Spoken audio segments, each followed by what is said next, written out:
Halo semua, nama aku Daniel dan di video kali ini seperti biasa aku akan kembali berinvestasi di bibit dan aku akan menjawab beberapa pertanyaan dari teman-teman semua mengenai bibit ya. Pertama aku pengen manfaatin dulu bonus referralku. Di sini tadi aku udah melakukan pembelian di mana aku membeli Sukor Investable Fund 100.000 untuk mendapatkan bonus referral 175.000 ya teman. Nah di sini aku tinggal perlu melakukan pembayaran, kita tinggal pencet bayar dengan virtual account, kemudian kita tinggal salin di sini, kemudian seperti biasa kita bakal bayar menggunakan BCA ya teman. Kita login BCA dulu seperti biasa, kemudian di sini kita pilih M-Transfer. Nah, setelah itu kita tinggal pilih BCA Virtual Account. Kemudian kita tinggal input virtual account-nya di sini, kemudian kita pencet OK, kita pencet send. Kemudian di sini kita pastikan angka yang kita kirim benar ya, men, yaitu bibit Daniel, kemudian total tagihannya. Kalau udah, kita tinggal pencet OK di sini. Setelah itu masukkan PIN seperti biasa. Kalau udah, kamu tinggal pencet OK dan nanti bakal ada tulisan seperti ini. M-Transfer berhasil. Ya udah, kita tinggal back ke aplikasi bibitnya. Kalau misalnya kita reload, harusnya pembayarannya udah beres ya teman. Detail pembelian virtual account nih, pembayaran udah berhasil. Kalau kita reload udah sampai verifikasi manajer investasi. Nah jadi udah masuk ya teman, jadi kita tinggal menunggu bonus cashback reksadana 175.000 yang bakal kita dapetin di akhir nanti. Oke, seperti biasa aku akan menjawab pertanyaan dari teman-teman. Dari pertama dari Kak Felix, bro kamu kuliah ekonomi atau gimana ya, kok bisa paham mengenai gitu? Nah jadi aku pribadi sebenarnya aku kuliahnya bukan di jurusan ekonomi ya teman. Aku pribadi ngambilnya belajarnya kebanyakan tentang ekspor impor seperti itu, tapi kebanyakan ilmu yang aku pelajari itu adalah ilmu-ilmu yang di luar sekolah. Jadi kalau misalnya ditanya aku belajar investasi dari mana, jawabannya adalah aku udah membaca puluhan buku mengenai personal finance ya, baik itu digital maupun buku yang fisik. Bukunya apa? Banyak banget, mulai dari Robert Kiyosaki, misalnya Rich Dad Poor Dad, Cash Flow Quadrant, atau mungkin seperti Richest Man in Babylon, dan buku-buku keuangan lainnya juga. Ada juga beberapa buku-buku Indonesia ya, dan aku pribadi gak hanya belajar dari buku, aku juga suka banget nontonin channel-channel YouTube luar negeri yang membahas tentang investasi. Nah, salah satu YouTuber yang benar-benar aku suka yaitu Graham Stephan ya, men. Kamu bisa coba nontonin channel ini. Kalau misalnya kamu ngerti paham bahasa Inggris, kamu bisa nontonin video-video Graham Stephan, apalagi video-video yang lama. Di video-video yang zaman dulu, dia kebanyakan membantu kita tentang gimana caranya membentuk pola mindset investasi ya, men. Dan kamu juga nggak perlu khawatir banyak, karena kalau misalnya buat di awal,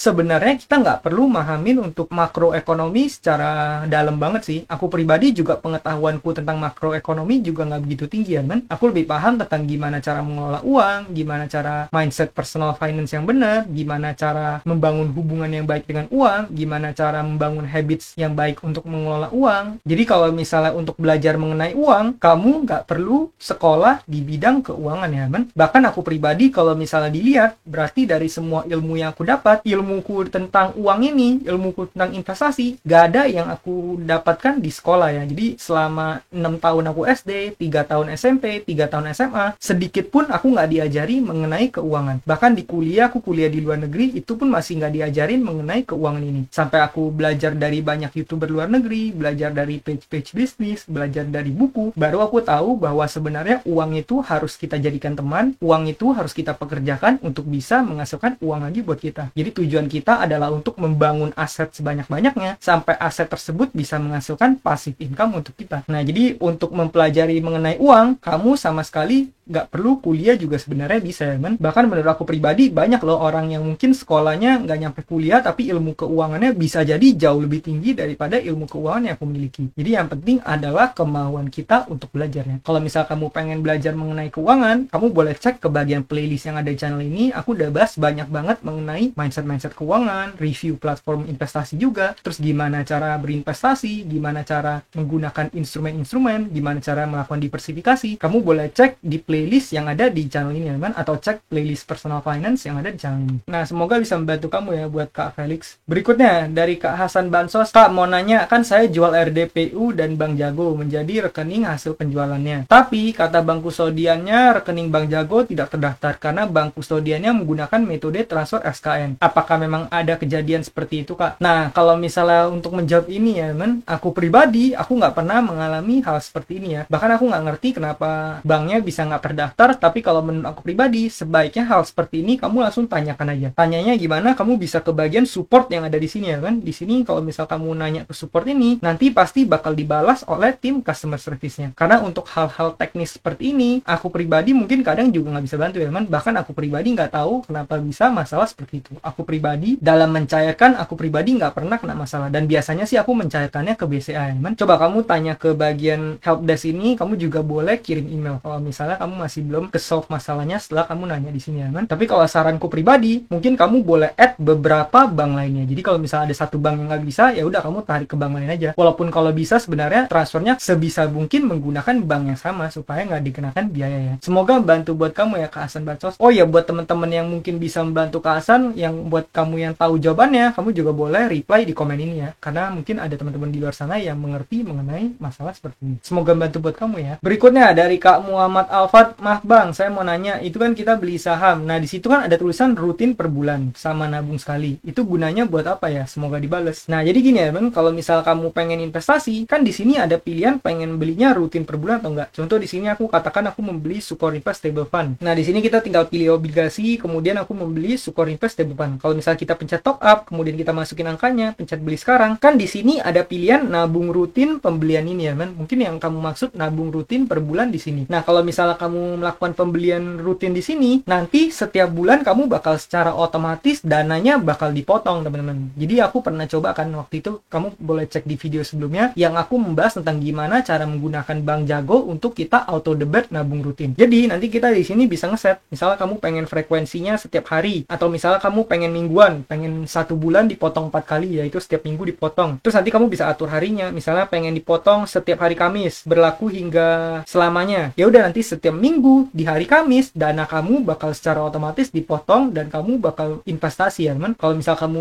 menggunakan Bank Jago auto debit, nanti secara otomatis saldo di Bank Jago bakal berkurang digunakan untuk berinvestasi di bibit. Nah, ini sebenarnya berguna banget buat kamu yang susah banget untuk ngisiin uang. Kalau misalnya kamu pengen menggunakan cara seperti ini, boleh juga. Misalnya kamu punya tanggal gajian tuh di setiap tanggal 1. Ya udah, mungkin kamu set aja setiap bulan, kemudian di sini kamu set di tanggal 2. Jadi setiap bulan di tanggal 2 kamu dananya bakal dipotong. Contoh kamu punya gaji 10 juta, terus kamu udah komitmen pengen nabung di bibit setiap bulan nabung 50%. Ya udah, kamu ngeset aja setiap bulan, kemudian setiap tanggal 2 dipotong sebanyak 5 juta rupiah. Jadi nanti tanggal 1 kamu terima 10 juta, di tanggal kedua keesokan harinya otomatis langsung dananya dipotong masuk ke nabung rutin di bibit ini ya, man. Nanti bakal secara otomatis digunakan untuk membeli apapun yang udah kamu set di sini. Nanti masuknya kemana tergantung dengan reksadana yang kamu pilih. Nah, buat kamu yang susah banget berinvestasi, kamu bisa manfaatin fitur yang satu ini ya. Kalau aku pribadi, aku kurang menggunakan nabung rutin ini karena biasanya aku hanya menggunakan bibit untuk menyimpan dan darurat. Tapi kalau misalnya kamu pengen yang lebih fleksibel, kamu juga bisa menggunakan SeaBank ini ya, men. Nah, di SeaBank ini aku juga taruh uang di sini. Kamu bisa lihat, sini aku taruh sekitar 40 juta. Kamu bisa lihat di riwayat transaksi. Nah, setiap hari kita bakal mendapatkan bunga ya, men. Dapat bunga 6.000, 6.000, 6.000, tergantung dengan berapa banyak dana yang kamu taruh di sini. Kalau misalnya kamu pengen menggunakan ini buat berinvestasi, ini juga aku lumayan rekomendasi ya, men. Karena menurut aku deposito itu tergolong low risk. Cuma kalau misalnya kamu kurang yakin buat naruh dana gede, ya mungkin nggak apa-apa sih kalau misalnya kamu pengen menggunakan bibit aja. Kelemahannya yaitu bibit ya, kalau misalnya kamu setor ataupun tarik butuh waktu lebih lama ketimbang kamu hanya taruh di bank digital yang biasanya instan ya, men. Nah, jadi semoga membantu buat kamu ya, kamu Muhammad Alfat. Kalau misalnya kamu pengen belajar lebih lanjut mengenai nabung rutin, kamu cek yang nabung rutin Bank Jago di playlist bibit ya, men. Di sana aku udah bahas cara investasinya. Berikutnya dari Kak Kreatif HD, menurutku bibit boleh digunakan untuk investasi jangka panjang. Jadi setiap gajian selipin 500.000 atau 100.000 per bulan. Nah, ini benar banget ya, men. Dengan kamu melakukan ini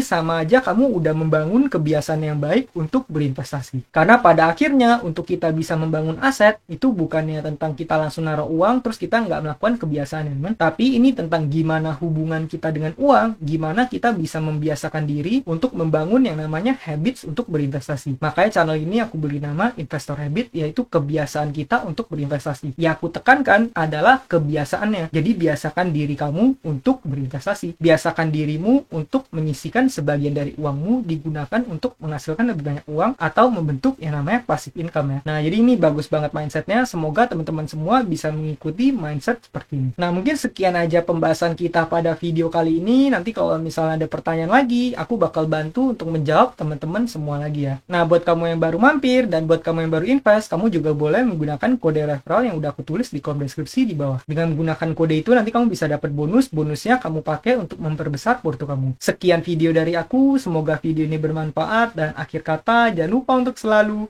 invest in yourself. Sampai jumpa di video berikutnya. Bye.